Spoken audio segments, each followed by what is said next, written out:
अस्सलाम वालेकुम pre ninth.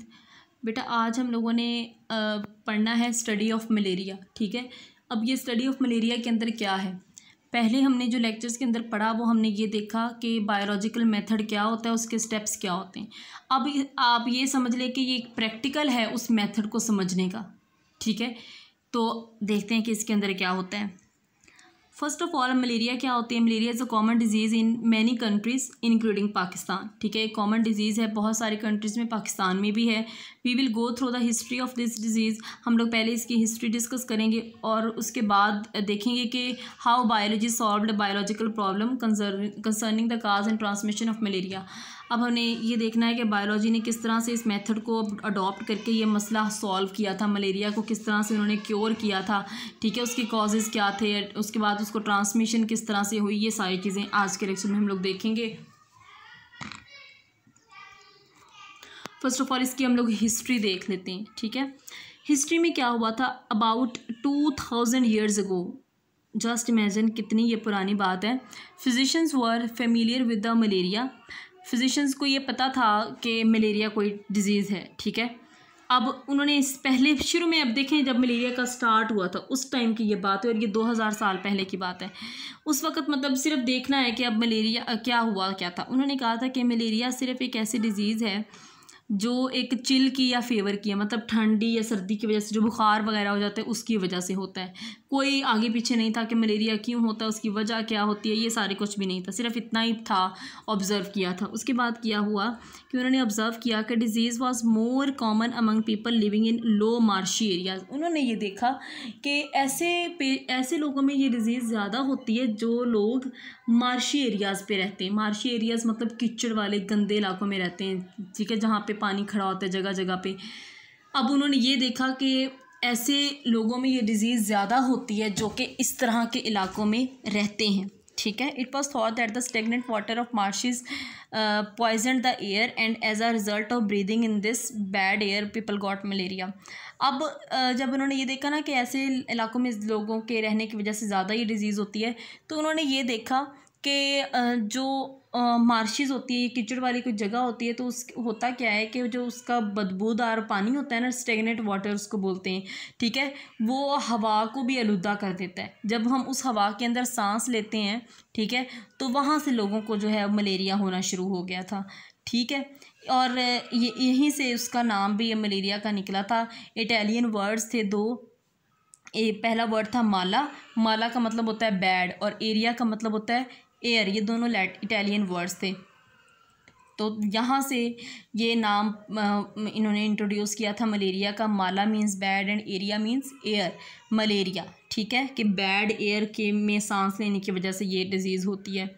From further clarification of the observation, some volunteers drank stagnant water from the marshes but not developed malaria. अब देखें उन्होंने यही बात की ना कि stagnant water की वजह से जो है वो मार्शी एरियाज़ का वहाँ से मलेरिया होता है। लेकिन फिर क्या हुआ कि कुछ लोगों ने बाद में वही पानी पिया, गंदा जो पानी था वहाँ का, मार्शी एरियाज़ का, वहाँ का पानी पिया, लेकिन उनको मलेरिया नहीं हुआ। इट्स मीन कि उनकी बात गलत साबित हो गई, है ना।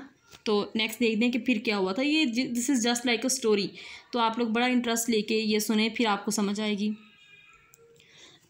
उसके बाद क्या हुआ था 17वीं सेंचुरी के अंदर क्या हुआ था कि जब अमेरिका डिस्कवर हुआ था, उसने क्या किया था, बहुत सारे प्लांट्स अमेरिका से यूरोप में भेजे ताकि इसको मलेरिया के लिए एज ए मेडिसिन वो प्लांट्स यूज़ किए उन्होंने। फिर क्या हुआ, एक ट्री था, प्लांट था, क्विना। ठीक है, उसको कहते हैं, जो प्लांट का बार्क था ना, बार्क कहते हैं जो ऊपर वाली सख्त लेयर होती है। ठीक है, उसको कहते हैं। वो उन्होंने कहा था कि ये मलेरिया के पेशेंट्स के लिए सबसे अच्छी मेडिसिन है, इसको यूज़ किया जाए। फिर क्या हुआ था कि जब वो ट्रांसफ़र हो रहा था ना अमेरिका से, देखें यूरोप में ये सारी लेके आ रही थी, तो ताजरों के ज़रिए से इस तरह से तब होती थी। ठीक है, इम्पोर्ट एक्सपोर्ट होती थी। तो कुछ जो डिसऑनेस्ट ताजर वगैरह थे, ठीक है, तिजारत करते थे, तो उन्होंने क्या किया था, उन्होंने क्विना की जगह एक और ट्री वो भेजना शुरू कर दिया था, जिसको हम लोग बोलते हैं सिनकोना। ठीक है, तो सिनकोना भी क्विना से रिजेंबल करता था, इसी वजह से उन्होंने वो भेज दिया। लेकिन क्या हुआ कि उसकी जो डिसऑनेस्टी थी ना वो काम आ गई उल्टा। ठीक है। वो क्या हुआ कि जो सिनकोना का बार्क था वो ज़्यादा बेहतर साबित हुआ मलेरिया को ट्रीट करने के लिए कुदरती तौर पर। देखें फिर क्या हुआ था कि सिनकोना के अंदर क्या होता है, क्विनीन होती है, ठीक है। सिनकोना की जो बार्क होती है ना, ऊपर वाली सॉफ्ट लेयर, उसके अंदर एक क्विनीन ड्रग होती है, ठीक है, जो कि ये ट्रीटमेंट के लिए बहुत ज़्यादा होती है, इफ़ेक्टिव होती है। उसके बाद क्या हुआ था, उसके बाद क्या हुआ था कि physicians treated malaria with the cinchona bark without knowing the cause of malaria. अब उन्होंने क्या किया था कि उनको जब पता चला ना कि सिनकोना एक अच्छी मेडिसिन है, तो उन्होंने मलेरिया के पेशेंट्स को उसी से ट्रीट करना शुरू कर दिया।